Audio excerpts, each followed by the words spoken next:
किसान बिना पंजाब कित्थे है? जे पंजाब दा नाम है तो किसानां करके किसानी पंजाब दा जिहड़ा है वो जिहनूं कहने भी एक जे शरीर दे अंदर कोई आत्मा है वो किसानी है। तो निश्चित ये तो कोई पुछण वाली गल ही नहीं। जे किसान साडे नाल अलायंस करते हैं मोस्ट वैलकम, असीं तां वैलकम कहने। जे लोकां ने तुहानूं ताकत दित्ती है, हत्थ जोड़न नूं नहीं दित्ती, लोकां ने ताकत तुहानूं दित्ती है, तुसीं लोकां दे काम कराओ। काम मंगदे ने लोग चाहते ने अज सानूं सड़कां बिल्कुल परफेक्ट चाहिए। असीं 10 साल दित्ते ने तुहानूं, थोड़ा समा नहीं हुंदा। 10 साल 15 दिन पहला साडी कोई भैण ਉਹਦੇ ਵਿਚਾਰੀ ਦਾ ਬੱਚਾ ਹੋਣਾ ਸੀ, ਉਹ ਖੰਨੇ ਦੇ ਸਿਵਲ ਹਸਪੀਟਲ ਜਾਂਦੀ ਹੈ, ਉੱਥੇ ਜਾ ਕੇ ਕਹਿੰਦੀ ਹੈ ਮੇਰੇ ਘਰ 'ਚ ਅੱਜ ਵੀ ਇੰਨੀ ਗਰੀਬੀ ਹੈ, ਮੇਰਾ ਹਸਬੈਂਡ ਅੱਜ ਵੀ 500 ਰੁਪਏ ਦਿਹਾੜੀ ਕਰਨ ਗਿਆ ਹੋਇਆ, ਮੈਨੂੰ ਬਚਾ ਦਿਓ। ਭਾਜੀ ਖੰਨੇ ਦੇ ਸਿਵਲ ਹਸਪਤਾਲ ਦੇ ਡਾਕਟਰਸ ਨੇ ਉਹ ਸਾਂਭੀ ਨਹੀਂ। ਦੇਖੋ ਤੁਸੀਂ ਉਹਨੂੰ ਕਹਿੰਦੇ ਤੇਰੇ ਟੈਸਟ ਨਹੀਂ ਹੋਇਆ ਕਰੋਨਾ ਦਾ, ਜਾਓ ਜਾ ਕੇ ਬਾਹਰੋਂ ਇੱਕ ਇੰਜੈਕਸ਼ਨ ਫੜ ਕੇ ਲੈ ਕੇ ਆਓ। ਉਹ ਕਹਿ ਰਹੀ ਹੈ ਕਹਿੰਦੀ ਤੁਹਾਨੂੰ ਇਸ ਗੱਲ ਤੇ ਸ਼ਰਮ ਆਉਣੀ ਚਾਹੀਦੀ ਹੈ, ਮੈਂ ਜਾਊਂਗੀ ਇੰਜੈਕਸ਼ਨ ਫੜਨ। ਪਰ ਭਾਜੀ ਜਦੋਂ ਉਹਦੀ ਬਾਂਹ ਫੜ ਕੇ ਉਹਨਾਂ ਨੇ ਨਹੀਂ ਫੜ ਕੇ ਬਾਹਰ ਕੱਢ ਦਿੱਤੀ, ਉਸ ਸਾਡੀ ਮਤਲਬ ਕਿ ਭੈਣ ਨੇ ਉਹਦੀ ਦਲੇਰੀ ਕਹਾਂ ਜਾਂ ਉਹਦੀ ਮਜਬੂਰੀ ਕਹਾਂ। ਕਿੱਡੀ ਸ਼ਰਮ ਦੀ ਗੱਲ ਹੈ, ਸਾਨੂੰ ਸ਼ਰਮ ਖੁਦ ਨੂੰ ਆਉਂਦੀ ਹੈ। ਸਰਕਾਰਾਂ 'ਚ ਇਹ ਬੈਠੇ ਨੇ, ਪਾਵਰਾਂ 'ਚ ਇਹ ਬੈਠੇ ਨੇ, ਦੇਖੋ ਸ਼ਰਮ ਪਰ ਸਾਨੂੰ ਇੱਕ ਨਾਗਰਿਕ ਹੋਣ ਦੇ ਨਾਤੇ ਆਉਂਦੀ ਹੈ। ਉਸ ਵਿਚਾਰੀ ਬੱਚੀ ਨੇ ਸਿਵਲ ਹਸਪਤਾਲ ਦੀ ਦੇਹਲੀਆਂ ਦੇ ਉੱਤੇ ਆਪਣੀ ਚੁੰਨੀ ਵਿਛਾ ਕੇ ਉੱਥੇ ਬੱਚੇ ਨੂੰ ਜਨਮ ਦਿੱਤਾ। ਰੋਮ ਸਾਰਾ ਉੱਜੜ ਰਿਹਾ ਸੀ ਤੇ ਨੀਰੋ ਬੈਠਾ ਬਾਂਸਰੀ ਵਜਾ ਰਿਹਾ ਸੀ। ਅੱਜ ਪੂਰਾ ਸ਼ਹਿਰ ਬਲਦੀ ਦੇ ਬੂਥੇ 'ਚ ਪਾਇਆ ਹੋਇਆ। ਤੇ ਸਾਡੇ ਮਿਨਿਸਟਰ ਸਾਹਿਬ ਨੇ ਜਿਹੜੇ ਉਹ ਸੁਖਨਾ ਲੇਕ ਤੇ ਸੈਰ ਕਰਦੇ ਫਿਰਦੇ ਹੁੰਦੇ ਨੇ, ਬੜਾ ਦੁੱਖ ਹੁੰਦਾ ਸਰ ਦੇਖ ਕੇ। ਅੱਜ ਮਤਲਬ ਕਿ ਪ੍ਰਾਈਵੇਟ ਬੱਸਿਸ ਜਿਹੜੀਆਂ ਚੱਲ ਰਹੀਆਂ ਨੇ, ਜੇ ਇਹਦੀ ਥਾਂ ਤੇ ਜੇ ਸਰਕਾਰੀ ਬੱਸਿਸ ਨੂੰ ਅਸੀਂ ਰੈਨੋਵੇਟ ਕਰਕੇ ਵਧੀਆ ਬੱਸਿਸ ਉਰੇ ਟਰਾਂਸਪੋਰਟੇਸ਼ਨ ਸਿਸਟਮ ਹੈ ਜਿਹੜਾ ਗਵਰਨਮੈਂਟ ਦਾ ਲੈ ਕੇ ਆਉਂਦੇ ਆ, ਤਾਂ ਜਿੰਨਾ ਪੈਸਾ ਉਹਦੇ ਤੋਂ ਇਕੱਠਾ ਹੋਣਾ ਉਹ ਕਿਹਦੇ ਖਾਤੇ ਜਾਣੇ। ਚੰਨੀ ਸਾਹਿਬ ਦੀ 3 ਮਹੀਨੇ ਸਰਕਾਰ ਬਣੀ ਨੂੰ ਹੋ ਗਏ। ਚੰਨੀ ਸਾਹਿਬ ਨੇ ਇਹ ਗੱਲ ਕਹੀ ਸੀ ਆਉਂਦੇ ਸਾਰ ਕਿ ਮੈਂ ਪੁਰਾਣੇ ਬਿਜਲੀ ਦੇ ਜਿੰਨੇ ਬਿੱਲ ਨੇ ਉਹ ਵੇਵ ਆਫ ਕਰਤੇ ਤੇ ਨਵੇਂ ਬਿੱਲ ਨਹੀਂ ਆਉਣਗੇ। ਤਾਂ ਤੁਸੀਂ ਅਸੀਂ ਤਾਂ ਮੈਂ 67 ਪਿੰਡ ਖੰਨੇ ਹਲਕੇ ਦੇ ਪੈਂਦੇ ਨੇ, 33 ਵਾਰਡ ਪੈਂਦੇ ਨੇ ਸ਼ਹਿਰ ਦੇ। ਕਾਫੀ ਵੱਡਾ ਸਾਡਾ ਸ਼ਹਿਰ ਹੈ, ਮਤਲਬ ਹਲਕਾ ਕਾਫੀ ਵੱਡਾ ਹੈ। ਮੈਂ ਤਾਂ ਇਸ ਹਲਕੇ ਦੇ ਵਿੱਚ ਕਾਫੀ ਲੰਬੇ ਸਮੇਂ ਤੋਂ ਵਿਚਰ ਰਹੇ ਹਾਂ ਤੇ ਮੈਂ ਹੁਣ ਵੀ ਜਾ ਕੇ ਸਾਰੇ ਪਿੰਡਾਂ ਦੇ ਵਿੱਚ ਲੋਕਾਂ ਨੂੰ ਪੁੱਛ ਰਿਹਾ, ਭਾਈ ਤੁਹਾਨੂੰ ਬਿਜਲੀ ਦੇ ਬਿੱਲ ਤੁਹਾਡੇ ਆਣੇ ਬੰਦ ਹੋ ਗਏ ਜਾਂ ਪਿਛਲੇ ਮਾਫ ਹੋ ਗਏ। ਮੈਂ ਕਹਿੰਦਾ ਸਾਰੇ ਇੱਕ ਤੌਰ ਤੇ ਕਹਿ ਰਹੇ ਆ ਕਿ ਨਹੀਂ ਜੀ ਸਾਡਾ ਕੋਈ ਬਿੱਲ ਨਹੀਂ ਵੇਵ ਆਫ ਹੋਇਆ, ਨਾ ਹੀ ਸਾਡੇ ਕੋਈ ਬਿੱਲ ਮਾਫ ਹੋਏ ਨੇ। ਕਿਸੇ ਨੂੰ 72 ਦਿਨ ਦਾ ਬਿੱਲ ਆਇਆ, ਕਿਸੇ ਨੂੰ 75 ਦਿਨ ਦਾ ਬਿੱਲ ਆਇਆ, ਉਹ ਵੀ 15 ਦਿਨ ਉੱਤੇ ਟਪਾਤੇ ਤਾਂ ਜੋ ਉਹਦਾ ਜਿਹੜਾ ਜਦੋਂ ਆਪਾਂ ਸਾਈਕਲ ਉੱਤੇ ਚਲੇ ਜਾਂਦਾ ਨਾ ਤਾਂ ਉਹਦਾ ਜਿਹੜਾ ਰੇਟ ਹੁੰਦਾ ਹੈ ਕੰਜ਼ੰਪਸ਼ਨ ਰੇਟ, ਉਹਦਾ ਰੇਟ ਵੱਧ ਜਾਂਦਾ। ਤਾਂ ਲੋਕਾਂ ਨੂੰ ਉਲਟੇ ਇਹਦੇ ਤੋਂ ਰਾਹਤ ਤਾਂ ਕੀ ਮਿਲਣੀ ਸੀ, ਉਲਟਾ ਉਹਨਾਂ ਨੂੰ ਹੋਰ ਉਹਦਾ ਤੇ ਹੈਵੀ ਵੇਟ ਪਾਇਆ ਗਿਆ, ਉਲਟੇ ਹੋਰ ਮਹਿੰਗੇ ਬਿੱਲ ਆਏ ਨੇ। ਮੰਨ ਲਓ ਜਿੱਤ ਜਾਂਦੇ ਹੋ, ਜਿਹੜੀਆਂ ਗੱਲਾਂ ਤੁਸੀਂ ਕਹੀਆਂ ਨੇ, ਜਿਹੜੀਆਂ ਗੱਲਾਂ ਆਮ ਆਦਮੀ ਪਾਰਟੀ ਨੇ ਕਹੀਆਂ ਨੇ, ਉਹ ਗੱਲਾਂ ਤੇ ਪੂਰੀ ਨਹੀਂ ਉਤਰਦੀ, ਫੇਰ ਭਾਜੀ ਸਿਆਸਤ ਛੱਡ ਦਾਂਗੇ। ਇਸ ਤੋਂ ਵੱਡੀ ਗੱਲ ਕੀ ਕਹੀਏ, ਕਿਉਂਕਿ ਅਸੀਂ ਕੋਈ ਸਿਆਸਤ ਕਰਨ ਆਏ ਨਹੀਂ, ਅਸੀਂ ਤਾਂ ਸਿਸਟਮ ਦੀ ਲੜਾਈ ਲੜਨ ਲੱਗੇ ਹੋਏ ਹਾਂ। 5 ਸਾਲ ਸੇਵਾ ਦਾ ਮੌਕਾ ਦੇ ਕੇ ਦੇਖਣ ਪੰਜਾਬ ਦੇ ਲੋਕ, ਮੈਂ ਕਾਗਜ਼ ਤੇ ਲਿਖ ਕੇ ਦੇਣ ਨੂੰ ਤਿਆਰ ਹਾਂ। ਜਿਹੜਾ 3-3.5 ਲੱਖ ਕਰੋੜ ਰੁਪਏ ਦਾ ਕਰਜ਼ਾ ਹੈ ਪੰਜਾਬ ਸਿਰ ਚਾੜੀ ਬੈਠੇ ਨੇ ਨਾ, ਨਾਲ ਤਾਂ ਤੁਹਾਨੂੰ ਉਹ ਲਾ ਕੇ ਦਿਖਾਵਾਂਗੇ, 100% ਲਾ ਕੇ ਦਿਖਾਵਾਂਗੇ ਡੈਫੀਨੇਟਲੀ। ਨਾਲ ਜਿਹੜੀਆਂ ਸੜਕਾਂ ਸਾਡੇ ਰਾਜ 'ਚ ਬਣਨਗੀਆਂ ਨਾ ਉਹ ਮੁੜ ਕੇ ਟੁੱਟਣਗੀਆਂ।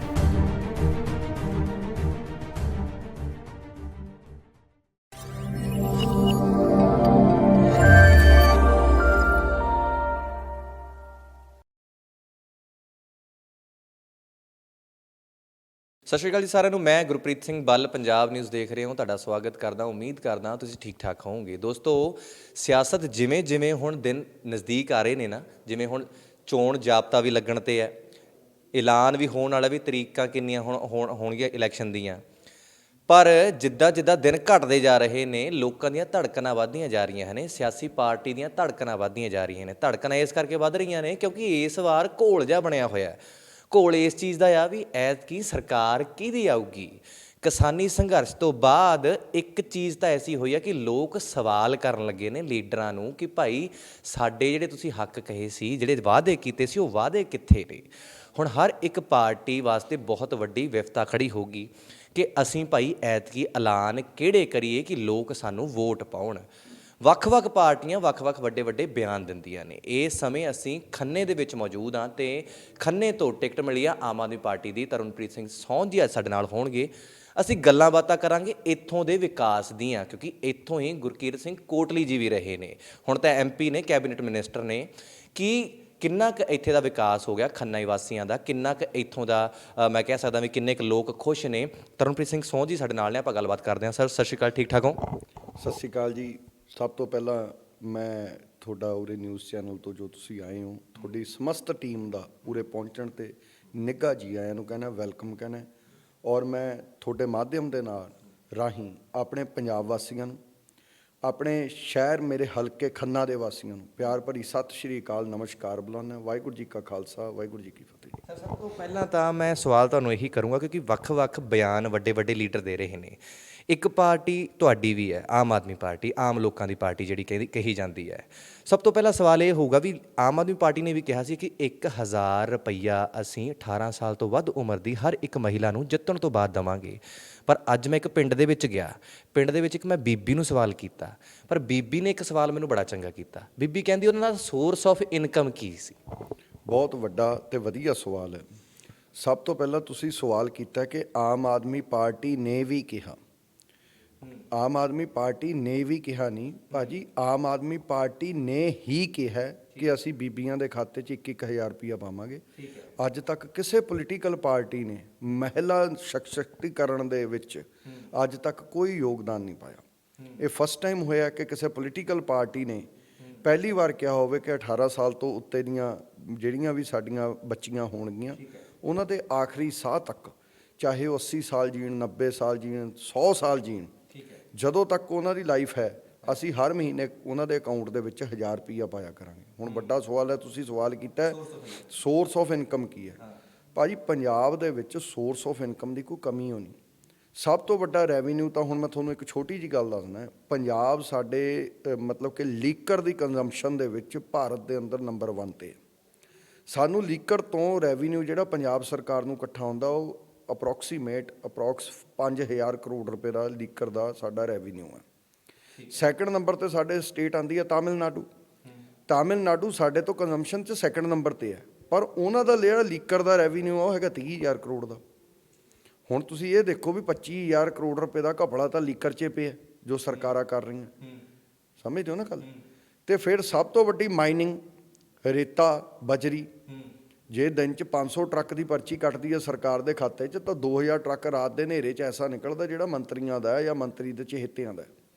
ਜੇ ਲੀਕਰ ਦੀ ਕਾਰਪੋਰੇਸ਼ਨ ਬਣ ਜਾਵੇ, ਰੇਤੇ ਦੀ, ਬਜਰੀ ਦੀ ਕਾਰਪੋਰੇਸ਼ਨ ਬਣ ਜਾਵੇ, ਜਿੰਨੇ ਉਰੇ ਕ੍ਰਸ਼ਰ ਲੱਗੇ ਹੋਏ ਨੇ, ਤੇ ਜੇ ਕ੍ਰਸ਼ਰ ਜਾਣੀ ਕਿ ਇਹ ਮੰਤਰੀਆਂ ਦੇ ਬੱਚਿਆਂ ਤੋਂ ਲੈ ਕੇ ਆਮ ਇਨਸਾਨ ਦੇ, ਆਮ ਇੱਕ ਪਰਿਵਾਰ ਦੇ ਕਾਰਪੋਰੇਸ਼ਨ 'ਚ ਬੋਲੀ ਦੇ ਉੱਤੇ ਜੇ ਕ੍ਰਸ਼ਰ ਚਲੇ ਜਾਣ, ਉਹਦਾ ਸਾਰਾ ਰੈਵਨਿਊ ਇੱਕ ਤਾਂ ਪੰਜਾਬ ਸਰਕਾਰ ਕੋਲ ਆਉਣ ਲੱਗ ਜੂ। ਦੂਜਾ, ਜਿਹੜੀਆਂ ਅੱਜ ਤੱਕ ਇੱਕ ਲਾਅ ਹੈ ਕਿ ਕੋਈ ਵੀ ਚੀਜ਼ MSP ਤੋਂ ਮੈਕਸਿਮਮ MRP ਤੋਂ ਮੈਕਸਿਮਮ ਰਿਟੇਲ ਪ੍ਰਾਈਸ ਤੋਂ ਉੱਤੇ ਤੁਸੀਂ ਵੇਚ ਨਹੀਂ ਸਕਦੇ। ਪਰ ਲੀਕਰ ਦੀ ਤੁਸੀਂ ਬੋਤਲ ਤੇ ਦੇਖੋ, MRP ਜੋ ਲਿਖਿਆ ਹੁੰਦਾ, ਕੱਲਮ ਕੱਲੀ ਮੈਨੂੰ ਲੱਗਦਾ ਇੱਕ ਇਹੋ ਜਿਹੀ ਚੀਜ਼ ਹੈ ਜਿਹੜੀ ਇੱਕ ਤਰ੍ਹਾਂ ਨਾਲ ਬਲੈਕ ਹੋ ਰਹੀ ਹੈ, ਉਸ ਤੋਂ ਵੱਧ ਪੈਸਿਆਂ ਦੀ ਵਿਕ ਰਹੀ ਹੈ ਰੁਪਈਆਂ 'ਚ। ਜੇ ਕਾਰਪੋਰੇਸ਼ਨ ਬਣਦੀ ਹੈ, ਇੱਕ ਤੋਂ ਅੰਡਰ ਰੇਟ ਆ ਜੂਗੀ, ਉਲਟਾ ਡਿਸਕਾਊਂਟਡ ਹੋ ਜੂਗੀ ਮੇਰੇ ਹਿਸਾਬ ਨਾਲ। ਪਲੱਸ ਜੇ ਰੇਤੇ ਬਜਰੀ ਦੇ ਟਿੱਪਰ ਅੱਜ 25-25000 ਦਾ ਇੱਕ ਟਿੱਪਰ ਹੈ, ਤਾਂ ਕਾਰਪੋਰੇਸ਼ਨ ਬਣਦੇ ਸਾਰੇ ਆਟੋਮੈਟਿਕਲੀ ਇੱਕ ਤਾਂ ਬਣ ਜੂ 7-8000 'ਚ ਤਾਂ ਵੈਸੇ ਟਿੱਪਰ ਆ ਜੂਗਾ। ਪਲੱਸ ਇਹਦਾ ਸਾਰਾ ਰੈਵਨਿਊ ਹੈ ਜਿਹੜਾ ਗੌਰਮੈਂਟ ਦੇ ਸਾਡੇ ਉਹਦੇ 'ਚ ਆਉਣਾ ਸ਼ੁਰੂ ਹੋ ਜੂਗਾ। ਤੇ ਇਹ ਜੀ ਜੇ ਤੁਸੀਂ ਰੈਵਨਿਊ ਇਕੱਠੀ ਕਰੋ ਨਾ, ਤਾਂ ਕਈ ਲੱਖ ਕਰੋੜ ਰੁਪਇਆ ਰੈਵਨਿਊ ਜਨਰੇਟ ਸਿਰਫ ਇਹ 2 ਹੀ ਚੀਜ਼ਾਂ ਤੋਂ ਹੀ ਹੋ ਸਕਦਾ। ਤਾਂ ਜੇ ਅਸੀਂ 2 ਚੀਜ਼ਾਂ ਦੀ ਗੱਲ ਕਰਦੇ ਹਾਂ, ਫਿਰ ਉਸ ਤੋਂ ਇਲਾਵਾ ਅੱਜ ਮਤਲਬ ਕਿ ਪ੍ਰਾਈਵੇਟ ਬੱਸਿਸ ਜਿਹੜੀਆਂ ਚੱਲ ਰਹੀਆਂ ਨੇ, ਜੇ ਇਹਦੀ ਥਾਂ 'ਤੇ ਜੇ ਸਰਕਾਰੀ ਬੱਸਿਸ ਨੂੰ ਅਸੀਂ ਰੈਨੋਵੇਟ ਕਰਕੇ ਵਧੀਆ ਬੱਸਿਸ ਉਰੇ ਟਰਾਂਸਪੋਰਟੇਸ਼ਨ ਸਿਸਟਮ ਹੈ ਜਿਹੜਾ ਗੌਰਮੈਂਟ ਦਾ ਲੈ ਕੇ ਆਉਂਦੇ ਹਾਂ, ਤਾਂ ਜਿੰਨਾ ਪੈਸਾ ਉਹਦੇ ਤੋਂ ਇਕੱਠਾ ਹੋਣਾ ਉਹ ਕਿਹਦੇ ਖਾਤੇ ਜਾਣੇ? ਹੁਣ ਚੰਨੀ ਸਾਹਿਬ ਨੇ ਨਵੀਂ ਬੱਸਾਂ ਪਾਈਆਂ ਵੀ ਨੇ। ਸਰ ਦੇਖੋ, ਗੱਲ ਪਤਾ ਕੀ ਹੈ, ਗੱਲ ਇਹ ਹੈ, ਚੰਨੀ ਸਾਹਿਬ ਨੇ ਬਹੁਤ ਐਲਾਨ ਕੀਤੇ ਨੇ। ਲੋਕ ਤਾਂ ਹੁਣ ਹਾਸੇ ਮਜ਼ਾਕ ਦੇ ਵਿੱਚ ਉਹਨਾਂ ਨੂੰ ਮੁੱਖ ਮੰਤਰੀ ਨੇ ਐਲਾਨਜੀਤ ਮੰਤਰੀ ਕਹਿਣ ਲੱਗ ਗਏ। ਇਹ ਤੁਹਾਨੂੰ ਵੀ ਪਤਾ, ਤੁਸੀਂ ਸਾਰਾ ਦਿਨ ਕਵਰੇਜ ਕਰਦੇ ਹੋ। ਮੈਂ ਇੱਕ ਗੱਲ ਕਹਿ ਰਿਹਾ, ਦੇਖੋ ਚੰਨੀ ਸਾਹਿਬ ਦੀ 3 ਮਹੀਨੇ ਸਰਕਾਰ ਬਣੀ ਨੂੰ ਹੋ ਗਏ। ਚੰਨੀ ਸਾਹਿਬ ਨੇ ਇਹ ਗੱਲ ਕਹੀ ਸੀ ਆਉਂਦੇ ਸਾਰ ਕਿ ਮੈਂ ਪੁਰਾਣੇ ਬਿਜਲੀ ਦੇ ਜਿੰਨੇ ਬਿੱਲ ਨੇ ਉਹ ਵੇਵ ਆਫ ਕਰਤੇ ਤੇ ਨਵੇਂ ਬਿੱਲ ਨਹੀਂ ਆਉਣਗੇ। ਤਾਂ ਅਸੀਂ ਤਾਂ ਮੈਂ 67 ਪਿੰਡ ਖੰਨੇ ਹਲਕੇ ਦੇ ਪੈਂਦੇ ਨੇ, 33 ਵਾਰਡ ਪੈਂਦੇ ਨੇ ਸ਼ਹਿਰ ਦੇ। ਕਾਫੀ ਵੱਡਾ ਸਾਡਾ ਸ਼ਹਿਰ ਹੈ, ਮਤਲਬ ਹਲਕਾ ਕਾਫੀ ਵੱਡਾ ਹੈ। ਮੈਂ ਤਾਂ ਇਸ ਹਲਕੇ ਦੇ ਵਿੱਚ ਕਾਫੀ ਲੰਬੇ ਸਮੇਂ ਤੋਂ ਵਿਚਰ ਰਹੇ ਹਾਂ, ਤੇ ਮੈਂ ਹੁਣ ਵੀ ਜਾ ਕੇ ਸਾਰੇ ਪਿੰਡਾਂ ਦੇ ਵਿੱਚ ਲੋਕਾਂ ਨੂੰ ਪੁੱਛ ਰਿਹਾ, ਭਾਈ ਤੁਹਾਨੂੰ ਬਿਜਲੀ ਦੇ ਬਿੱਲ ਤੁਹਾਡੇ ਆਣੇ ਬੰਦ ਹੋ ਗਏ ਜਾਂ ਪਿਛਲੇ ਮਾਫ ਹੋ ਗਏ? ਮੈਂ ਕਹਿੰਦਾ ਸਾਰੇ ਇੱਕ ਤੌਰ 'ਤੇ ਕਹਿ ਰਹੇ ਆ ਕਿ ਨਹੀਂ ਜੀ, ਸਾਡਾ ਕੋਈ ਬਿੱਲ ਨਹੀਂ ਵੇਵ ਆਫ ਹੋਇਆ, ਨਾ ਹੀ ਸਾਡੇ ਕੋਈ ਬਿੱਲ ਮਾਫ ਹੋਏ ਨੇ। ਉਲਟਾ ਇੱਕ ਪਿੱਛੇ ਨੂੰ ਤੁਸੀਂ ਦੇਖਿਆ ਹੋਣਾ, ਹਾਲੇ ਮਹੀਨਾ ਪਹਿਲਾਂ ਦੀ ਤੁਸੀਂ ਖਬਰ ਵੀ ਦੇਖੀ ਹੋਊਗੀ ਕਿ ਜਿਹੜਾ 60 ਦਿਨ ਦਾ ਸਾਈਕਲ ਹੁੰਦਾ ਪੰਜਾਬ 'ਚ ਜਿਹੜਾ ਡੋਮੈਸਟਿਕ ਬਿੱਲਾਂ ਦਾ, ਉਹ ਕਿਸੇ ਨੂੰ 72 ਦਿਨ ਦਾ ਬਿੱਲ ਆਇਆ, ਕਿਸੇ ਨੂੰ 75 ਦਿਨ ਦਾ ਬਿੱਲ ਆਇਆ। ਉਹ ਵੀ 15 ਦਿਨ ਉੱਤੇ ਟਪਾਤੇ ਤਾਂ ਜੋ ਉਹਦਾ ਜਿਹੜਾ ਜਦੋਂ ਆਪਾਂ ਸਾਈਕਲ ਉੱਤੇ ਚਲੇ ਜਾਂਦਾ ਨਾ ਤਾਂ ਉਹਦਾ ਜਿਹੜਾ ਰੇਟ ਹੁੰਦਾ ਹੈ ਕੰਜ਼ੰਪਸ਼ਨ ਰੇਟ, ਉਹਦਾ ਰੇਟ ਵੱਧ ਜਾਂਦਾ। ਤਾਂ ਲੋਕਾਂ ਨੂੰ ਉਲਟੇ ਇਹਦੇ ਤੋਂ ਰਾਹਤ ਤਾਂ ਕੀ ਮਿਲਣੀ ਸੀ, ਉਲਟਾ ਉਹਨਾਂ ਨੂੰ ਹੋਰ ਉਹਦੇ 'ਤੇ ਹੈਵੀ ਵੇਟ ਪਾਇਆ ਗਿਆ, ਉਲਟੇ ਹੋਰ ਮਹਿੰਗੇ ਮਹਿੰਗੇ ਬਿੱਲ ਆਏ ਨੇ। ਇਹ ਇੱਕ ਉਹਨਾਂ ਦੀ ਇੱਕ ਗੱਲ ਕਹੀ ਸੀ। ਦੂਜਾ ਉਹਨਾਂ ਨੇ ਫਿਰ ਇਹ ਕਿਹਾ ਵੀ ਤੁਸੀਂ ਕਿਹਾ ਐਲਾਨ ਦੀ ਗੱਲ, ਉਹਨਾਂ ਨੇ ਤਾਂ ਇਹ ਵੀ ਕਿਹਾ ਸੀ ਮੈਂ 5-5 ਮਰਲੇ ਦੇ ਪਲਾਟ ਦਿੱਤੇ ਨੇ, ਤੇ ਅਸੀਂ ਪਿੰਡਾਂ 'ਚ ਜਾ ਕੇ ਪੁੱਛਿਆ ਕਿਹਨੂੰ ਮਿਲੇ ਨੇ ਪਲਾਟ। ਦੇਖੋ ਜਿਹੜੇ ਪਲਾਟ ਇਹਨਾਂ ਨੇ ਦਿੱਤੇ ਵੀ ਨੇ, ਜਿਹੜੇ ਇਹਨਾਂ ਦੇ ਚਹੇਤੇ ਸੀਗੇ, ਉਹ ਚਹੇਤਿਆਂ ਦੇ ਨੇੜੇ ਤੇੜੇ ਦੇ ਜਿਹੜੀ ਕਿ ਇਹਨਾਂ ਨੇ ਬੰਦਿਆਂ ਦੇ ਥਰੂ ਅਲੋਟਮੈਂਟਾਂ ਇੱਕਾ-ਦੁੱਕੀ ਕਰਾਈਆਂ, ਉਹ ਵੀ ਦਿੱਤੇ ਕਿਹਨੂੰ, ਜਿਹੜੇ ਇਹਨਾਂ ਦੇ ਵਰਕਰ ਸੀ ਨਾ, ਮਤਲਬ ਕਾਂਗਰਸ ਪਾਰਟੀ ਦੇ ਵਰਕਰ, ਉਹਨਾਂ ਦੇ ਚਹੇਤਿਆਂ 'ਚੋਂ ਉਹਨਾਂ ਨੂੰ ਵੀ ਪੀਨਟਸ, ਮਤਲਬ ਉਹਨੇ ਇੱਕ ਅੱਧੇ ਦੋ ਇੱਕਾ-ਦੁੱਕੀ ਕੋਈ ਪਿੰਡਾਂ 'ਚ ਦਿੱਤੇ ਹੁਣ, ਅਦਰਵਾਈਜ਼ ਤਾਂ ਸਾਰੇ ਕਿਤੇ ਇਹ ਬਿਆਨ ਦੇ ਕੇ ਉਲਟਾ ਉਹਨਾਂ ਨੇ, ਮੈਂ ਤਾਂ ਕਹੂੰਗਾ ਆਪਣੀ ਮਤਲਬ ਪੈਰ 'ਤੇ ਆਪ ਕੁਹਾੜੀ ਮਾਰ ਲਈ।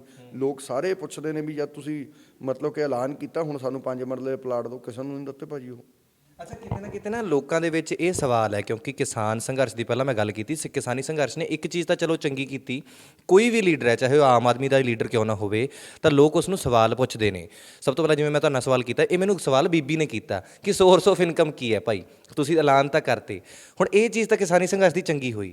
ਹੁਣ ਪਿੱਛੇ ਜੇ ਕਿਸਾਨਾਂ ਨੇ ਵੀ ਆਪਣੀ ਪਾਰਟੀ ਐਲਾਨ ਕਰਤੀ, ਹੁਣ ਉਹ ਪਾਰਟੀ ਕਿਤੇ ਨਾ ਕਿਤੇ ਲੋਕ ਇਹ ਵੀ ਕਹਿ ਰਹੇ ਨੇ ਕਿ ਪਾਰਟੀ, ਉਹਨਾਂ ਦਾ ਵੀ ਬਿਆਨ ਹੈ ਕਿ ਕਿਤੇ ਨਾ ਕਿਤੇ ਅਲਾਈਅੰਸ ਜਿਹੜੀ ਹੈ ਉਹ ਆਮ ਆਦਮੀ ਨਾਲ ਕਰ ਸਕਦੀ ਹੈ। ਤੁਹਾਨੂੰ ਲੱਗਦਾ ਵੀ ਜੇ ਮੰਨ ਲਓ ਕਿਸਾਨ ਤੁਹਾਡੀ ਪਾਰਟੀ 'ਚ ਆਉਂਦੇ ਨੇ, ਤੁਹਾਨੂੰ ਫਾਇਦਾ ਹੋਊਗਾ? ਕਿਸਾਨ ਦੇਖੋ, ਪੰਜਾਬ ਹੈਗਾ ਐਗਰੇਰੀਅਨ ਸਟੇਟ, ਐਗਰੀਕਲਚਰ ਬੇਸ, ਔਰ ਜਿਹੜਾ ਕਿਸਾਨ ਹੈ, ਕਿਸਾਨ ਪੰਜਾਬ ਦੀ ਰੀੜ੍ਹ ਦੀ ਹੱਡੀ ਹੈ, ਸਪਾਈਨਲ ਕਾਰਡ, ਸਪਾਈਨ ਹੈ ਇਹ, ਰੀੜ੍ਹ ਦੀ ਹੱਡੀ ਹੈ। ਕਿਸਾਨ ਬਿਨਾਂ ਪੰਜਾਬ ਕਿੱਥੇ ਹੈ?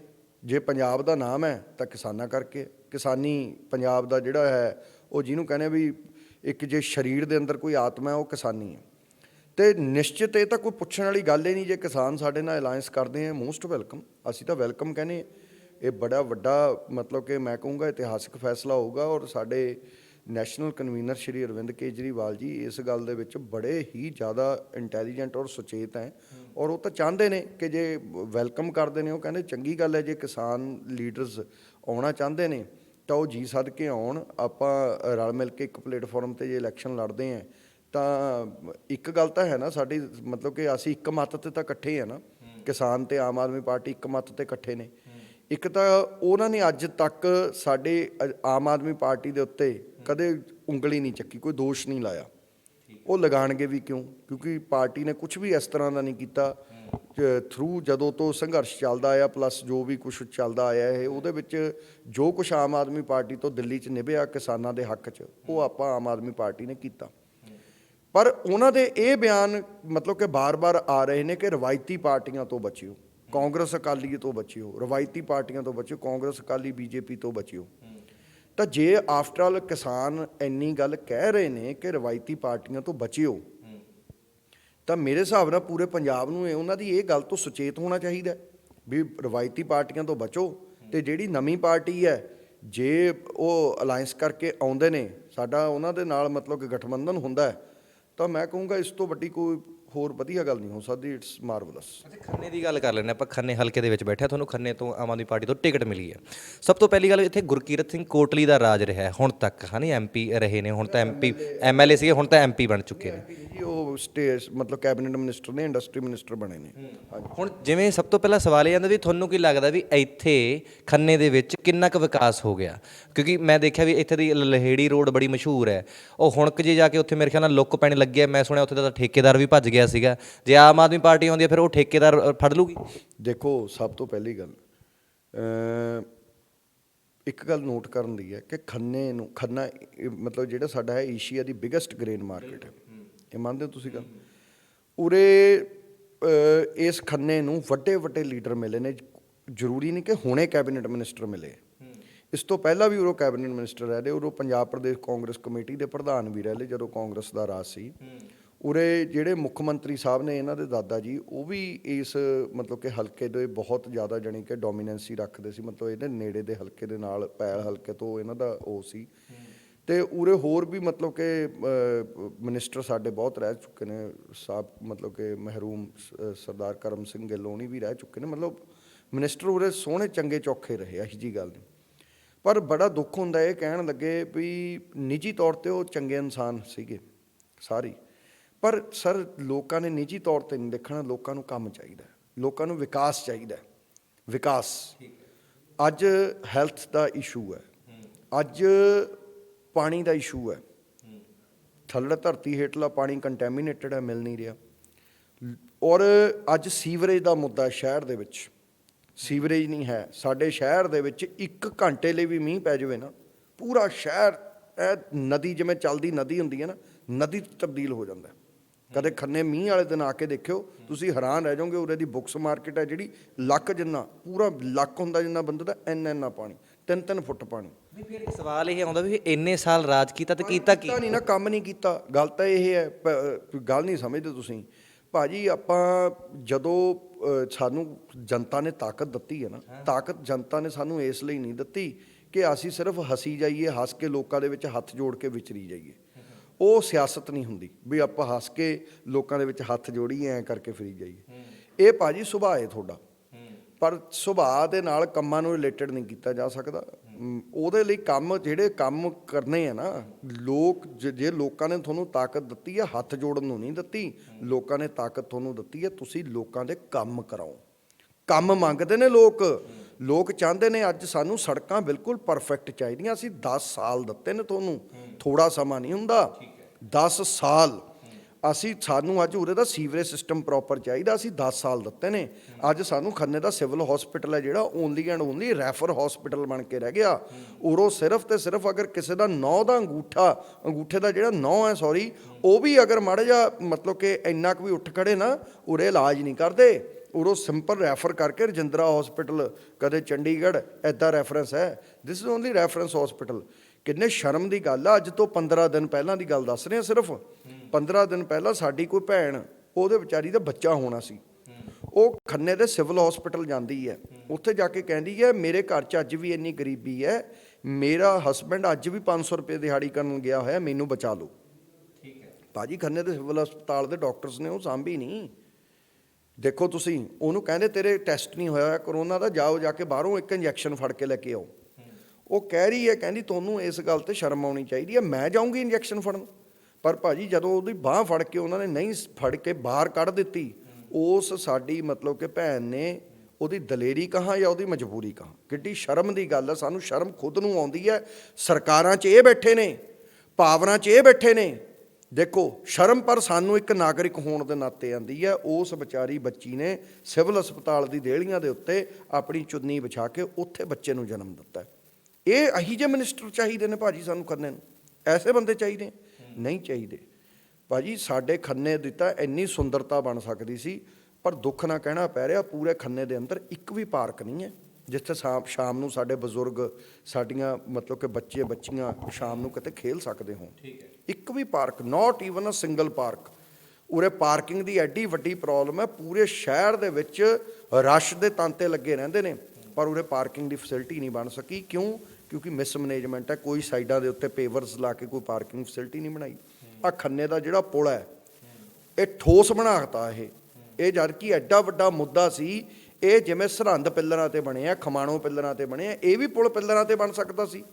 ਪਰ ਦੁੱਖ ਨਾਲ ਕਹਿਣਾ ਪੈ ਰਿਹਾ, ਸਰਕਾਰ ਉਦੋਂ ਸੀਗੀ ਅਕਾਲੀਆਂ ਦੀ, ਤੇ ਅਕਾਲੀਆਂ ਦਾ ਉਰੇ ਖੰਨੇ ਦੀ ਕਮੇਟੀ ਦੇ ਉੱਤੇ ਪ੍ਰਧਾਨ ਬੈਠਾ ਸੀ, ਤੇ ਜਿਹੜਾ ਮੈਂਬਰ ਪਾਰਲੀਮੈਂਟ ਸੀ ਉਰੋਂ, ਉਹ ਕਾਂਗਰਸ ਪਾਰਟੀ ਦਾ ਸੀ।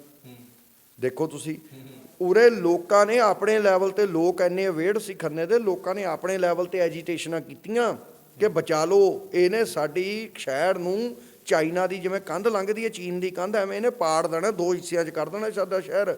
ਪਰ ਭਾਜੀ ਇਹ ਪੈਸੇ ਲੈ ਕੇ ਵਿਕ ਗਏ, ਇਹਨਾਂ ਨੇ ਕੱਖ ਨਹੀਂ ਕੀਤਾ। ਦੇਖੋ, ਔਰ ਆ ਪੂਰੇ ਦੇ ਪੂਰੇ ਸ਼ਹਿਰ ਦੇ ਵਿੱਚ ਦੀ ਠੋਸ ਮਿੱਟੀ ਦਾ ਪੁਲ ਬਣ ਕੇ ਚਲੇ ਗਿਆ, ਔਰ ਇਹਨੇ ਸਾਡੇ ਸ਼ਹਿਰ ਨੂੰ ਨਾ ਸਿਰਫ 2 ਹਿੱਸਿਆਂ 'ਚ ਵੰਡਿਆ। ਪਾਰਕਿੰਗ ਦੀ ਪ੍ਰੋਬਲਮ ਇਹਦੇ ਕਰਕੇ ਆਈ, ਸ਼ਹਿਰ ਦੀ ਸੁੰਦਰੀਕਰਨ ਦੀ ਪ੍ਰੋਬਲਮ ਇਹਦੇ ਕਰਕੇ ਆਈ, ਆਪਸ 'ਚ ਜਿਹੜਾ ਦੁਕਾਨਦਾਰਾਂ ਦਾ ਇੱਕ ਆਈ ਕੰਟੈਕਟ ਸੀ, ਇੱਕ ਦੂਜੇ ਨਾਲ ਵਪਾਰਿਕ ਰਿਸ਼ਤਾ ਸੀ, ਉਹ ਟੁੱਟ ਗਿਆ। ਫਿਰ ਇਸੇ ਪੁਲ ਕਰਕੇ ਸਾਡੇ ਖੰਨੇ ਦੇ ਅੰਦਰ ਕੋਈ ਨਵੀਂ ਜਿਹੜੀ ਇਨਵੈਸਟਮੈਂਟ ਆਉਣੀ ਸੀ, ਕਿ ਪ੍ਰਾਪਰਟੀ ਵਿੱਚ ਸਾਡੇ ਪ੍ਰਾਪਰਟੀ ਦੇ ਰੇਟ ਮੂੰਹ ਦੇ ਮੂੰਹ ਗਿਰੇ ਨੇ ਇਸ ਪੁਲ ਕਰਕੇ। ਇਹ ਬਹੁਤ ਵੱਡੀ ਸਾਡੇ ਲਈ ਇੱਕ ਚੁਣੌਤੀ ਬਣਿਆ ਇਹ ਪੁਲ, ਠੋਸ ਮਿੱਟੀ ਦਾ ਪੁਲ। ਔਰ ਫਿਰ ਚਲੋ ਪੁਲ ਬਣ ਗਿਆ, ਕੋਈ ਗੱਲ ਨਹੀਂ, ਫਿਰ ਇਹ ਪੁਲ ਕਿੰਨੀ ਵਾਰ ਢਹਿ ਚੁੱਕਿਆ ਅਲੱਗ-ਅਲੱਗ ਜਗ੍ਹਾ ਤੋਂ। ਇਹ ਐਡਾ ਵੱਡਾ ਜਾਨ ਦਾ ਰਿਸਕ ਬਣਿਆ ਪਿਆ। ਹਾਂ, ਇੱਕ ਵਾਰ ਸਾਡੀ ਟੀਮ ਵੀ ਨਿਕਲ ਰਹੀ ਸੀ, ਮੈਂ ਸੁਣਿਆ ਸੀ ਉਹ ਇੱਕ ਪੁਲ ਉੱਥੋਂ ਕਹਿੰਦੇ ਚੂਹਿਆਂ ਨੇ ਪਤਾ ਨਹੀਂ ਕੁਤਰਤਾ ਕੁਛ ਹੈ ਜੀ। ਦੇਖੋ ਅਸੀਂ ਇਹਨਾਂ ਨੂੰ ਪੁੱਛਿਆ ਸੀ, ਅਸੀਂ ਕਿਹਾ ਵੀ ਇਹ ਪੁਲ ਢਹਿ ਕਾਹਤੋਂ ਗਿਆ? ਕਹਿੰਦੇ ਜਿਹੜੀਆਂ ਪੁਲ ਦੇ ਵਿੱਚ ਬੈਲਟਾਂ ਪੈਂਦੀਆਂ ਉਹ ਚੂਹਿਆਂ ਨੇ ਕੁਤਰਤੀਆਂ। ਅਸੀਂ ਕਿਹਾ ਵੀ ਜਿਹੜੇ ਹੁਣ ਤੱਕ ਅੰਗਰੇਜ਼ਾਂ ਦੇ ਬਣਾਏ ਹੋਏ ਪੁਲ ਨੇ ਉਹ ਹੁਣ ਤੱਕ ਉਹ ਤਾਂ ਕੁਤਰੇ ਨਹੀਂ ਗਏ। ਉਹ ਜਿਵੇਂ ਸਾਡੇ ਭਗਵੰਤ ਮਾਨ ਸਾਹਿਬ ਕਹਿੰਦੇ ਹੁੰਦੇ ਨੇ ਨਾ, ਕਹਿੰਦੇ ਅੱਗੇ ਅੰਗਰੇਜ਼ ਚੂਨਾ ਲਾ ਕੇ ਪੁਲ ਬਣਾਉਂਦੇ ਸੀ ਔਰ ਖੜੇ ਰਹਿੰਦੇ ਸੀ। ਕਹਿੰਦੇ ਹੁਣ ਵੀ ਪੁਲ ਬਣਦੇ ਨੇ, ਹੁਣ ਚੂਨਾ ਦੂਏ ਲੋਟ ਲੱਗਦਾ। ਉਹ ਗੱਲ ਹੈ ਜੀ। ਇਹ ਤਾਂ ਇਹ ਚੂਹਿਆਂ ਨੇ ਨਹੀਂ ਕੁਤਰਿਆ, ਇਹ ਜਿਹੜੇ ਕੁਰਸੀ ਦੇ ਉੱਤੇ ਮੋਟੇ ਚੂਹੇ ਬੈਠੇ ਨੇ ਨਾ, ਗੱਲ ਸਮਝੋ, ਚਾਹੇ ਉਹ ਸੱਤਾ ਧਿਰ ਦੇ ਨੇ ਚਾਹੇ ਉਹ ਅਫਸਰਸ਼ਾਹੀ ਦੇ ਰੂਪ 'ਚ ਨੇ, ਇਹ ਉਹਨਾਂ ਨੇ ਕੁਤਰਿਆ ਪੁਲ। ਔਰ ਬਾਰ-ਬਾਰ ਢਹਿੰਦਾ, ਬਾਰ-ਬਾਰ ਇਹਦੀ ਰਿਪੇਅਰ ਤੇ ਖਰਚਾ ਆਉਂਦਾ ਕਰੋੜਾਂ ਰੁਪਈਆ, ਕਿਹਦੀ ਜੇਬ 'ਚੋਂ ਜਾਂਦਾ? ਅਲਟੀਮੇਟਲੀ ਇੱਕ ਵੱਡਾ ਸਵਾਲ ਹੈ, ਮੈਂ ਆਪਣੇ ਹਲਕੇ ਦੀ ਜਨਤਾ ਨੂੰ ਵੀ ਪੁੱਛਦਾ ਹਾਂ ਕਿ ਉਹ ਪੈਸਾ ਹੈ ਕਿਹਦਾ? ਉਹ ਸਾਡਾ ਪੈਸਾ, ਆਪਣਾ ਪੈਸਾ। ਅਸੀਂ ਟੈਕਸ ਦਿੰਦੇ ਹਾਂ, ਸਾਡੇ ਟੈਕਸ ਦੇ ਪੈਸਿਆਂ ਦੇ ਉੱਤੇ ਐਸ਼ਪ੍ਰਸਤੀਆਂ ਕਰਦੇ ਫਿਰਦੇ ਨੇ ਤੇ ਸਾਡੇ ਟੈਕਸ ਦੇ ਪੈਸਿਆਂ ਦੇ ਮਿਸ ਯੂਟਿਲਾਈਜ਼ ਕਰਦੇ ਨੇ। ਉਹਦਾ ਮਤਲਬ ਉਹ ਉਸ ਪੈਸੇ ਨੂੰ ਜਾਣੀ ਕਿ ਉਹਦਾ ਉਹ ਕਰਦੇ ਨੇ, ਨਜਾਇਜ਼ ਫਾਇਦਾ ਚੁੱਕਦੇ ਨੇ। ਤੇ ਅੱਜ ਹੁਣ ਅਸੀਂ ਕਿੱਥੇ ਖੜੇ ਹਾਂ? ਅੱਜ ਜਦੋਂ ਪੂਰਾ ਜਿਵੇਂ ਉਹ ਕਹਿੰਦੇ ਸੀ ਨਾ ਬਈ ਰੋਮ ਸਾਰਾ ਉੱਜੜ ਰਿਹਾ ਸੀ ਤੇ ਨੀਰੋ ਬੈਠਾ ਬਾਂਸਰੀ ਵਜਾ ਰਿਹਾ ਸੀ, ਅੱਜ ਪੂਰਾ ਸ਼ਹਿਰ ਬਲਦੀ ਦੇ ਬੂਥੇ 'ਚ ਪਾਇਆ ਹੋਇਆ। ਤੇ ਸਾਡੇ ਮਿਨਿਸਟਰ ਸਾਹਿਬ ਨੇ ਜਿਹੜੇ ਉਹ ਸੁਖਨਾ ਲੇਕ ਤੇ ਸੈਰ ਕਰਦੇ ਫਿਰਦੇ ਹੁੰਦੇ ਨੇ। ਬੜਾ ਦੁੱਖ ਹੁੰਦਾ ਸਰ ਦੇਖ ਕੇ। ਅੱਛਾ, ਤੁਹਾਨੂੰ ਕੀ ਲੱਗਦਾ ਜੇ ਮੰਨ ਲਓ ਹੁਣ ਤੁਹਾਨੂੰ ਇੱਥੋਂ ਟਿਕਟ ਮਿਲੀ ਹੈ, ਤੁਸੀਂ ਇੱਥੋਂ ਜਿੱਤ ਜਾਂਦੇ ਹੋ, ਤੁਹਾਡਾ ਇੱਥੇ ਤੁਹਾਨੂੰ ਸੀਟ ਮਿਲਦੀ ਹੈ ਇੱਥੋਂ ਦੀ, ਕੀ ਵਿਕਾਸ ਕਰੋਗੇ? ਕਿ ਮੈਂ ਅਕਸਰ ਦੇਖਿਆ ਕਿ ਕੈਮਰੇ ਦੇ ਅੱਗੇ ਕਹਿਣੀ ਤੇ ਕਰਨੀ 'ਚ ਬਹੁਤ ਅੰਤਰ ਆ ਜਾਂਦਾ ਆ। ਐਂ ਤਾਂ ਨਹੀਂ ਹੋ ਵੀ ਕਿਤੇ ਹੁਣ ਮੈਂ ਦੁਬਾਰਾ ਫਿਰ ਇਲੈਕਸ਼ਨ ਤੋਂ ਬਾਅਦ ਤੁਹਾਡੇ ਨਾਲ ਮੀਟਿੰਗ ਜ਼ਰੂਰ ਕਰੂੰਗਾ, ਇੰਟਰਵਿਊ ਜ਼ਰੂਰ ਕਰਾਂਗੇ, ਇੰਟਰਵਿਊ ਹੁਣ ਦਰਸ਼ਕ ਵੀ ਦੇਖ ਰਹੇ ਨੇ, ਐਂ ਤਾਂ ਨਹੀਂ ਹੋਊਗਾ ਵੀ ਕਿਤੇ ਜਿੱਤਣ ਤੋਂ ਬਾਅਦ ਕਿਤੇ ਤਰਨਪ੍ਰੀਤ ਸਿੰਘ ਸੌਂਦ ਵੀ ਮੁੱਕਰ ਜਾਵੇ?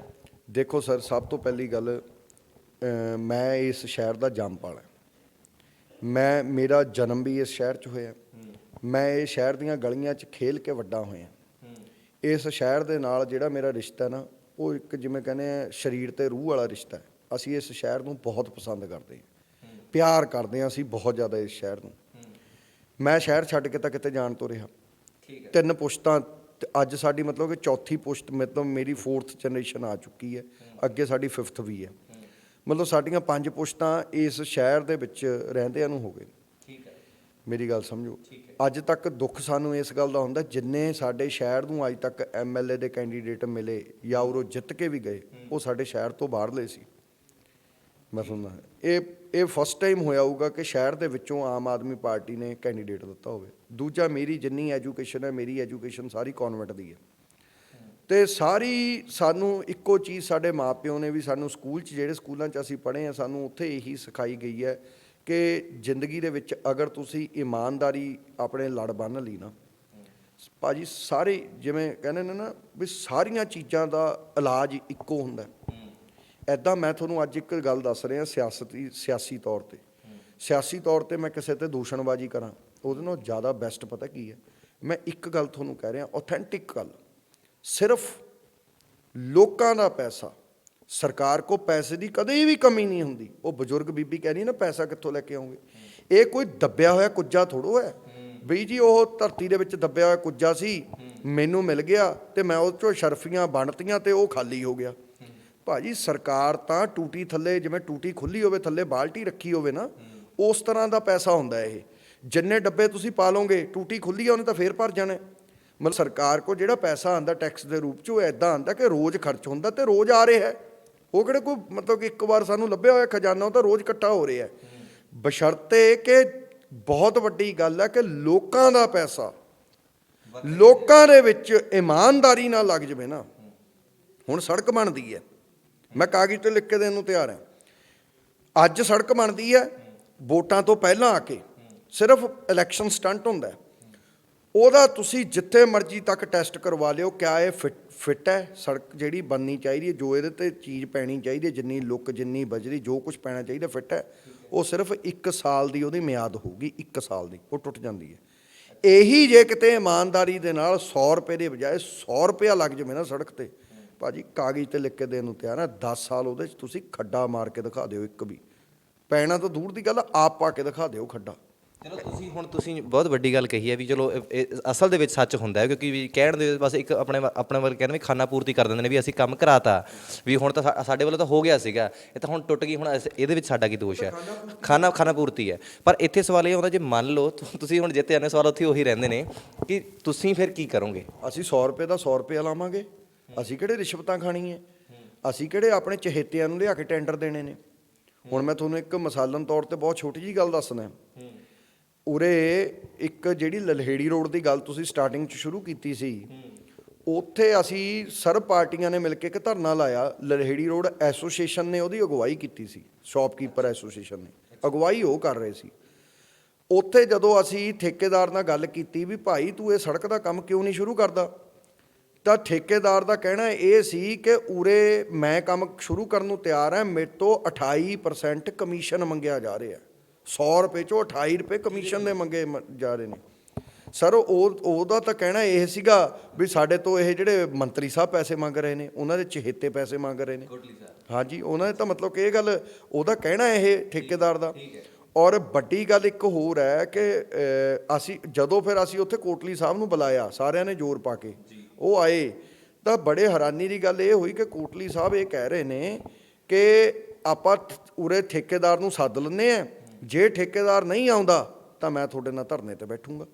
ਬਈ ਇੱਕ ਕੈਬਨਿਟ ਮਿਨਿਸਟਰ ਹੋਵੇ ਤੇ ਉਹਨੂੰ ਭਾਜੀ ਸਰਕਾਰ ਕੋਲ ਤਾਂ ਇੰਨੀ ਕੁ ਜ਼ਿਆਦਾ ਤਾਕਤ ਹੁੰਦੀ ਹੈ, ਇੰਨੀ ਕੁ ਜ਼ਿਆਦਾ ਡਿਸਕ੍ਰਿਸ਼ਨਰੀ ਪਾਵਰਸ ਹੁੰਦੀਆਂ, ਉਹ ਚਾਣ ਤਾਂ ਕੀ ਨਹੀਂ ਕਰ ਸਕਦੇ, ਉੱਪਰ ਤੇ ਕੈਬਨਿਟ ਮਿਨਿਸਟਰ।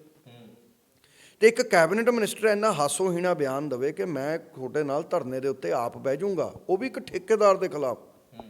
ਮੈਂ ਕਹਿੰਦਾ ਵੀ ਉਰੋਂ ਤੁਸੀਂ ਉਹਨਾਂ ਦੀ ਤਾਕਤ ਦਾ ਅੰਦਾਜ਼ਾ ਲਾ ਸਕਦੇ ਹੋ ਜਾਂ ਉਹਨਾਂ ਦੇ ਵਿਜ਼ਨ ਦਾ ਅੰਦਾਜ਼ਾ ਲਾ ਸਕਦੇ ਹੋ ਕਿ ਠੇਕੇਦਾਰ ਬੜਾ ਪਾਵਰਫੁਲ ਹੋ ਗਿਆ। ਇਹ ਤਾਂ ਬਹੁਤ ਵੱਡਾ ਸਵਾਲ ਹੈ ਵੀ ਇਟ ਮੀਨਸ ਠੇਕੇਦਾਰ ਪਾਵਰਫੁਲ ਹੈ, ਠੇਕੇਦਾਰ ਕੋਲ ਵੱਧ ਤਾਕਤ ਹੈ, ਤੇ ਠੇਕੇਦਾਰ ਇਹਨਾਂ ਤੇ ਇਲਜ਼ਾਮ ਲਾ ਰਹੇ ਆ, ਉਹਨੂੰ ਕੰਡੈਮ ਵੀ ਨਹੀਂ ਕਰ ਰਹੇ। ਜੇ ਤੁਸੀਂ ਇਮਾਨਦਾਰ ਹੋ, ਠੇਕੇਦਾਰ ਦੇ ਇਸ ਗੱਲ ਨੂੰ ਤੁਸੀਂ ਕੰਡੈਮ ਕਰੋ, ਕੰਡੈਮ ਕਰ ਦਿਓ ਵੀ ਨਹੀਂ ਭਾਈ ਅਸੀਂ ਕੋਈ ਕਮਿਸ਼ਨ ਨਹੀਂ ਮੰਗਦੇ, ਐਨੇ ਦਾ ਟੈਂਡਰ ਹੋਇਆ, ਨਸ਼ਰ ਕਰਨ, ਉੱਥੇ ਇੱਕ ਵਾਈਟ ਬੋਰਡ ਲਵਾ ਦੇਣ, ਵਾਈਟ ਬੋਰਡ ਦੇ ਉੱਤੇ ਨਸ਼ਰ ਕਰਨ ਵੀ ਐਨੇ ਦਾ ਇਹਨੂੰ ਟੈਂਡਰ ਦਿੱਤਾ ਸੀ, ਆਹ ਠੇਕੇਦਾਰ ਹੈ, ਐਨੇ ਦੀਆਂ ਟੈਲਾਂ ਆਈਆਂ, ਐਨੇ ਦੀਆਂ ਇੱਟਾਂ ਆ ਰਹੀਆਂ, ਸਭ ਕੁਝ। ਇਹ ਦੱਸਦੇ ਕਿਉਂ ਨਹੀਂ? ਕਿਉਂ ਆਰਟੀਆਂ ਆਈਆਂ ਪਾ ਕੇ ਕਢਾਉਣ? ਜੇ ਇੱਕ ਮੰਨ ਲਓ ਆਫੀਸਰ ਜਾਂ ਮੰਤਰੀ ਕੋਈ ਇਮਾਨਦਾਰ ਹੈ, ਇਮਾਨਦਾਰ ਮੰਤਰੀ ਨੂੰ ਕੋਈ ਵੀ ਚੀਜ਼ ਦੱਸਣ ਲੱਗੇ, ਉਹ ਤਾਂ ਖੁੱਲੀ ਕਿਤਾਬ ਹੈ, ਉਹ ਤਾਂ ਕਹਿੰਦਾ ਮੈਂ ਖੁੱਲੀ ਕਿਤਾਬ ਹੈ, ਜਿੱਥੋਂ ਮਰਜ਼ੀ ਆ ਕੇ ਵਰਕਾ ਫੋਲ ਲਓ, ਮੈਂ ਦੱਸਣ ਨੂੰ ਤਿਆਰ ਹੈ ਵੀ ਇੰਨੇ ਪੈਸੇ ਆਏ ਸੀ, ਇੰਨੇ ਪੈਸੇ ਮੈਂ ਉਰੇ ਲਾਏ। ਗੱਲ ਸਮਝਦੇ ਹੋ ਨਾ ਤੁਸੀਂ? ਤੇ ਜੇ ਆਪਾਂ ਨੂੰ ਮਤਲਬ ਕਿ ਆਪਾਂ ਦੱਸ ਨਹੀਂ ਰਹੇ, ਗੱਲ ਗੋਲ ਹੈ, ਤਾਂ ਫਿਰ ਵਿੱਚ ਕੋਈ ਹੋਲ ਹੈ। ਗੱਲ ਸਮਝ, ਜੇ ਗੱਲ ਗੋਲ ਹੈ ਨਾ, ਜੇ ਕੋਈ ਬੋਲ ਨਹੀਂ ਰਹੇ, ਕੰਮ ਹਜੇ ਵੀ ਨਹੀਂ ਸ਼ੁਰੂ ਹੋਇਆ, ਗੱਲ ਸਮਝੋ, ਫਿਰ ਕੋਈ ਨਾ ਕੋਈ ਚਹੇਤਿਆਂ ਕੋਲ ਇੱਟਾਂ ਦੇ ਆਰਡਰ ਨੇ, ਕੋਈ ਚਹੇਤਿਆਂ ਕੋਲ ਬਜਰੀ ਦੇ ਆਰਡਰ ਨੇ, ਕੋਈ ਚਹੇਤਿਆਂ ਕੋਲ ਸੀਮੈਂਟ ਦੇ ਆਰਡਰ ਨੇ, ਕੋਈ ਚਹੇਤਿਆਂ ਕੋਲ ਰੇਤੇ ਦੇ ਆਰਡਰ ਨੇ, ਤੇ ਕੋਈ ਚਹੇਤਿਆਂ ਕੋਲ ਲੇਬਰ ਦੇ ਆਰਡਰ ਨੇ। ਫਿਰ ਭਾਈ ਸਾਹਿਬ ਇਹ ਚਹੇਤਿਆਂ ਦੀ ਸਰਕਾਰ ਚੱਲ ਰਹੀ ਹੈ, ਇਹ ਕਾਮਨ ਮੈਨ ਦੀ ਸਰਕਾਰ ਨਹੀਂ ਚੱਲ ਰਹੀ, ਇਹ ਇੱਕ ਡੈਮੋਕ੍ਰੈਟਿਕ ਵੇ ਨਹੀਂ ਹੈ ਸਰਕਾਰ ਨੂੰ ਚਲਾਉਣ ਦਾ। ਆਖਰੀ ਸਵਾਲ ਹੋਊਗਾ ਸੌਂਦ ਸਾਹਿਬ, ਮੰਨ ਲਓ ਜਿੱਤ ਜਾਂਦੇ ਹੋ, ਜਿਹੜੀਆਂ ਗੱਲਾਂ ਤੁਸੀਂ ਕਹੀਆਂ ਨੇ, ਜਿਹੜੀਆਂ ਗੱਲਾਂ ਆਮ ਆਦਮੀ ਪਾਰਟੀ ਨੇ ਕਹੀਆਂ ਨੇ, ਉਹ ਗੱਲਾਂ ਤੇ ਪੂਰੀ ਨਹੀਂ ਉਤਰਦੀ, ਫੇਰ ਭਾਜੀ ਸਿਆਸਤ ਛੱਡ ਦਾਂਗੇ, ਇਸ ਤੋਂ ਵੱਡੀ ਗੱਲ ਕੀ ਕਹੀਏ, ਕਿਉਂਕਿ ਅਸੀਂ ਕੋਈ ਸਿਆਸਤ ਕਰਨ ਆਏ ਨਹੀਂ, ਅਸੀਂ ਤਾਂ ਸਿਸਟਮ ਦੀ ਲੜਾਈ ਲੜਨ ਲੱਗੇ ਹੋਏ ਹਾਂ। We are not fighting for the power ਔਰ ਪੋਲਿਟਿਕਸ। ਮੇਰੀ ਗੱਲ ਸੁਣੋ, ਅਸੀਂ ਸਿਰਫ ਤੇ ਸਿਰਫ ਆਪਣੇ ਹਲਕੇ ਖੰਨੇ ਨੂੰ ਮੈਂ ਬਹੁਤ ਪਿਆਰ ਕਰਦਾ, ਮੈਂ ਆਪਣੇ ਪੰਜਾਬ ਨੂੰ, ਇਸ ਮਿੱਟੀ ਨੂੰ ਬਹੁਤ ਪਿਆਰ ਕਰਦਾ। ਅਸੀਂ ਇਸ ਮਿੱਟੀ 'ਚ ਜੰਮੇ ਪਲੇ ਹਾਂ। ਮੈਂ ਕਾਗਜ਼ 'ਤੇ ਲਿਖ ਕੇ ਦੇਣ ਨੂੰ ਤਿਆਰ ਹਾਂ, ਇਮਾਨਦਾਰ ਰਹਾਂਗੇ, ਇਮਾਨਦਾਰੀ ਨਾਲ ਨਿਭਾਂਗੇ। ਲੋਕ ਇੱਕ ਮੌਕਾ, ਸਿਰਫ ਇੱਕ ਮੌਕਾ ਜ਼ਰੂਰ ਦੇ ਕੇ ਦੇਖਣ ਕੇਜਰੀਵਾਲ ਸਾਹਿਬ ਨੂੰ। ਭਾਈ ਮੈਂ ਇੱਕ ਤੁਹਾਨੂੰ ਦਿਲ ਦੀ ਗੱਲ ਦੱਸਾਂ, ਪੂਰੀ ਇੰਡੀਅਨ ਪੋਲਿਟਿਕਸ ਦੇ ਵਿੱਚ, ਭਾਰਤ ਦੀ ਰਾਜਨੀਤੀ ਦੇ ਵਿੱਚ, ਅਗਰ ਕੋਈ ਸੱਚੀ ਮਾਇਨੇ ਦੇ ਵਿੱਚ ਮੈਂ ਕਹਿਣਾ, ਅਗਰ ਕੋਈ ਓਨੈਸਟ ਪੋਲੀਟੀਸ਼ੀਅਨ ਹੈ ਨਾ, ਮੈਂ ਕਹੂੰਗਾ ਸ਼੍ਰੀ ਅਰਵਿੰਦ ਕੇਜਰੀਵਾਲ ਜੀ ਨੇ। ਭਾਜੀ ਜੋ ਕੰਮ ਉਸ ਦੇਵਤਾ ਸਰੂਪ ਇਨਸਾਨ ਨੇ, ਮੈਂ ਦੇਵਤਾ ਸਰੂਪ ਪਤਾ ਕਿਉਂ ਕਹਿਣਾ, ਕਿਉਂਕਿ ਸਿਆਸਤ ਦੇ ਵਿੱਚ ਇਹ ਗੱਲ ਕਹਿਣੀ ਬਹੁਤ ਮੁਸ਼ਕਿਲ ਹੈ, ਕਿਉਂਕਿ ਸਿਆਸਤ ਦੇ ਵਿੱਚ ਕੋਈ ਨਾ ਕੋਈ ਦਾਗ ਲੱਗ ਜਾਂਦਾ ਬੰਦੇ 'ਤੇ, ਪਰ ਉਸ ਬੰਦੇ ਨੂੰ ਅੱਜ 2012 ਤੋਂ ਆਮ ਆਦਮੀ ਤੋਂ ਲੈ ਕੇ ਅੱਜ 21 ਤੱਕ ਕਿਸੇ ਇੱਕ ਲੀਡਰ ਦੀ ਵੀ ਜ਼ਰੂਰਤ ਹੋਈ ਹੈ ਕਿ ਉਹਨਾਂ ਕੰਨੀ ਨੂੰ ਉਂਗਲੀ ਚੱਕ ਕੇ ਇਹ ਗੱਲ ਕਹਿ ਦੇਵੇ ਕਿ ਭਾਈ ਇਸ ਬੰਦੇ ਨੇ ਉਰੇ 1 ਰੁਪਈਆ ਵੀ ਰਿਸ਼ਵਤ ਖਾਧੀ ਹੋਵੇ। ਨਹੀਂ ਕਹਿ ਸਕਦਾ ਕੋਈ। ਔਰ ਜੋ ਦਿੱਲੀ 'ਚ ਕੰਮ ਕੀਤੇ ਨੇ, ਮੂੰਹੋਂ ਬੋਲਦੀ ਤਸਵੀਰ ਹੈ ਦਿੱਲੀ ਅੱਜ। ਹੈਲਥ ਅੱਜ ਤੱਕ ਤੁਸੀਂ ਹੋਰ ਕਿਸੇ ਸਟੇਟ ਦਾ ਨਾਂ ਲਓ ਜਿੱਥੇ ਹੈਲਥ ਫ੍ਰੀ ਹੋਵੇ, ਦੱਸੋ ਤੁਸੀਂ ਪੱਤਰਕਾਰ ਹੋ, ਫਿਰ ਦਿੱਲੀ 'ਚ ਫ੍ਰੀ ਹੈ। ਤੁਸੀਂ ਹੋਰ ਕੋਈ ਸਟੇਟ ਦੱਸੋ ਜਿੱਥੇ ਬਿਜਲੀ ਫ੍ਰੀ ਹੋਵੇ, ਹੈਗੀ ਕੋਈ? ਪਰ ਤੁਹਾਨੂੰ ਲੱਗਦਾ ਵੀ ਦਿੱਲੀ ਮਾਡਲ ਤੇ ਪੰਜਾਬ ਨੂੰ ਜਿੱਤਿਆ ਜਾ ਸਕਦਾ? ਹਾਂ, ਕਿਉਂ ਨਹੀਂ ਜਿੱਤਿਆ? ਦੱਸ ਕਿਉਂ, ਕੀ ਗੱਲ ਦਿੱਲੀ 'ਚ ਇਨਸਾਨ ਨੇ, ਪੰਜਾਬ 'ਚ ਇਨਸਾਨ ਨਹੀਂ? ਪਰ ਕਿਤੇ ਨਾ ਕਿਤੇ ਐਗਰੀਕਲਚਰ ਮਾਡਲ ਹੈ ਨਾ, ਇੱਥੇ ਜ਼ਿਆਦਾਤਰ ਵੱਡੇ ਪੱਧਰ ਤੇ ਐਗਰੀਕਲਚਰ ਹੈ, ਉੱਥੇ ਤਾਂ ਐਗਰੀਕਲਚਰ ਲੈਂਡ ਨਹੀਂ ਹੈ। ਜੀ ਗੱਲ ਫੇਰ ਉਹੀ ਆ ਗਈ। ਮੈਂ ਕਹਿ ਰਿਹਾ ਜੋ ਰੈਵਨਿਊ ਦੇ ਸੋਰਸਿਸ ਉਲਟੇ ਪੰਜਾਬ ਕੋਲ ਜ਼ਿਆਦਾ ਨੇ, ਦਿੱਲੀ ਕੋਲ ਤਾਂ ਉਹਨੇ ਰੈਵਨਿਊ ਸੋਰਸਿਸ ਹੀ ਨਹੀਂ। ਫਿਰ ਉਹ ਰੈਵਨਿਊ ਸੋਰਸਿਸ ਨਾਲ ਜਿਹੜਾ ਪੰਜਾਬ ਤੇ ਕਰਜ਼ਾ ਆ ਉਹ ਖਤਮ ਕਰ ਦੋਗੇ? ਬਿਲਕੁਲ, ਕਿਉਂ ਨਹੀਂ ਹੋਊਗਾ। ਕਰਜ਼ਾ 5 ਸਾਲਾਂ ਦੇ ਅੰਦਰ ਦੇਖੋ, ਜਿਸ ਦਿਨ ਅਸੀਂ ਦਿੱਲੀ ਦੀ ਸਰਕਾਰ ਟੇਕ ਓਵਰ ਕੀਤੀ ਆ, 25,000 ਕਰੋੜ ਦਾ ਬਜਟ ਸੀ ਦਿੱਲੀ ਦਾ, ਔਰ ਉਹਦੇ ਸਿਰ ਕਰਜ਼ਾ ਸੀ। ਅੱਜ ਦਿੱਲੀ ਦਾ ਇਮਾਨਦਾਰੀ ਨਾਲ ਜਾ ਕੇ ਪੁੱਛ ਲਿਓ ਕਿ ਬਜਟ ਅੱਜ 62,000 ਕਰੋੜ ਰੁਪਏ ਦਾ ਹੈ, 62,000 ਕਰੋੜ। ਔਰ ਅਸੀਂ ਨਹੀਂ ਕਹਿੰਦੇ, ਤੁਸੀਂ ਆਪਣੇ ਰੈਵਨਿਊ ਰਿਕਾਰਡ 'ਚੋਂ ਚੈੱਕ ਕਰ ਲਿਓ, ਪੂਰੇ ਭਾਰਤ ਦੇ ਅੰਦਰ ਓਨਲੀ ਐਂਡ ਓਨਲੀ ਇਕੱਲਾ ਦਿੱਲੀ ਸੂਬਾ ਜਿਹੜਾ ਪ੍ਰੋਫਿਟ ਦੇ ਵਿੱਚ ਚੱਲ ਰਿਹਾ, ਬਾਕੀ ਸਾਰੇ ਸੂਬੇ ਘਾਟੇ 'ਚ ਚੱਲ ਰਹੇ ਨੇ। ਇਹ ਇਮਾਨਦਾਰੀ ਦੀ ਮਿਸਾਲ ਹੈ। 5 ਸਾਲ ਸੇਵਾ ਦਾ ਮੌਕਾ ਦੇ ਕੇ ਦੇਖਣ ਪੰਜਾਬ ਦੇ ਲੋਕ, ਮੈਂ ਕਾਗਜ਼ ਤੇ ਲਿਖ ਕੇ ਦੇਣ ਨੂੰ ਤਿਆਰ ਹਾਂ। ਜਿਹੜਾ 3-3.5 ਲੱਖ ਕਰੋੜ ਰੁਪਏ ਦਾ ਕਰਜ਼ਾ ਹੈ ਪੰਜਾਬ ਸਿਰ ਚਾੜੀ ਬੈਠੇ ਨੇ ਨਾ, ਨਾਲ ਤਾਂ ਤੁਹਾਨੂੰ ਉਹ ਲਾ ਕੇ ਦਿਖਾਵਾਂਗੇ, 100% ਲਾ ਕੇ ਦਿਖਾਵਾਂਗੇ ਡੈਫੀਨੇਟਲੀ। ਨਾਲ ਜਿਹੜੀਆਂ ਸੜਕਾਂ ਸਾਡੇ ਰਾਜ 'ਚ ਬਣਨਗੀਆਂ ਨਾ, ਉਹ ਮੁੜ ਕੇ ਟੁੱਟਣਗੀਆਂ ਨਹੀਂ। ਬਹੁਤ ਬਹੁਤ ਧੰਨਵਾਦ। ਸੋ ਇਹ ਸਨ ਤਰੁਣਪ੍ਰੀਤ ਸਿੰਘ ਸੌਂਹ ਜੀ। ਤੁਸੀਂ ਵੇਖਿਆ ਕਿ ਖੰਨਾ, ਜਿਵੇਂ ਮੈਂ ਖੰਨੇ ਦੀ ਗੱਲ ਕਰਾਂ ਨਾ, ਖੰਨੇ ਦੇ ਵਿੱਚ ਬਿਗੈਸਟ ਗ੍ਰੇਨ ਮਾਰਕੀਟ ਏਸ਼ੀਆ ਦੀ ਹੈ। ਏਸ਼ੀਆ ਦੀ ਸਭ ਤੋਂ ਵੱਡੀ ਅਨਾਜ ਮੰਡੀ ਇੱਥੇ ਮੌਜੂਦ ਹੈ, ਪਰ ਫਿਰ ਵੀ ਕਿਤੇ ਨਾ ਕਿਤੇ ਪਿੱਟਦਾ ਹੋਇਆ ਨਜ਼ਰ ਆਉਂਦਾ ਆ। ਗੁਰਕੀਰਤ ਕੋਟਲੀ ਸਾਹਿਬ ਇੱਥੋਂ ਦੇ MLA ਰਹੇ ਨੇ, ਹੁਣ ਮੌਜੂਦਾ ਕੈਬਨਿਟ ਮਿਨਿਸਟਰ ਵੀ ਨੇ, ਪਰ ਫਿਰ ਵੀ ਇੱਥੋਂ ਦੇ ਜਿਹੜੇ ਹਾਲਾਤ ਨੇ ਉਹ ਇੰਨੇ ਸੁਧਰੇ ਹੋਏ ਨਹੀਂ ਨਜ਼ਰ ਆਉਂਦੇ। ਮੈਂ ਉਮੀਦ ਕਰਦਾ ਵੀ ਜਿਹੜੇ ਬਿਆਨ, ਜਿਹੜੇ ਵੱਡੇ ਵੱਡੇ ਬਿਆਨ, ਸਿਆਸੀ ਬਿਆਨ ਜਿਹੜੀ ਵੱਖ-ਵੱਖ ਪਾਰਟੀਆਂ ਦੇ ਰਹੀਆਂ ਨੇ, ਉਹ ਬਿਆਨਾਂ 'ਤੇ ਉਹ ਜਿੱਤਣ ਤੋਂ ਬਾਅਦ ਵੀ ਟਿਕੇ ਰਹਿਣ। ਇਸੇ ਉਮੀਦ ਦੇ ਨਾਲ ਮੈਂ ਉਮੀਦ ਕਰਦਾ ਕਿ ਜਿਹੜੇ ਦਰਸ਼ਕ ਵੇਖ ਰਹੇ ਨੇ, ਚੰਗੀ ਲੱਗੀ ਹੋਊਗੀ ਸਾਡੀ ਗੱਲਬਾਤ। ਇਸ ਗੱਲਬਾਤ ਨੂੰ ਹੋਰ ਸ਼ੇਅਰ ਕਰੋ ਤਾਂ ਕਿ ਵੱਧ ਤੋਂ ਵੱਧ ਲੋਕਾਂ ਤੱਕ ਸੁਨੇਹਾ ਜਾਏ। ਐਸੇ ਹੋਰ ਰੂਹਾਂ ਨਾਲ ਸਮੇਂ-ਸਮੇਂ ਸਿਰ ਤੁਹਾਨੂੰ ਮਿਲਾਉਂਦਾ ਰਹੂੰਗਾ। ਤਦ ਤੱਕ ਲਈ ਮੈਨੂੰ ਯਾਨੀ ਕਿ ਗੁਰਪ੍ਰੀਤ ਸਿੰਘ ਬੱਲ ਨੂੰ ਦਿਓ ਇਜਾਜ਼ਤ ਤੇ ਵੇਖਦੇ ਰਹੋ ਪੰਜਾਬ ਨਿਊਜ਼। ਧੰਨਵਾਦ।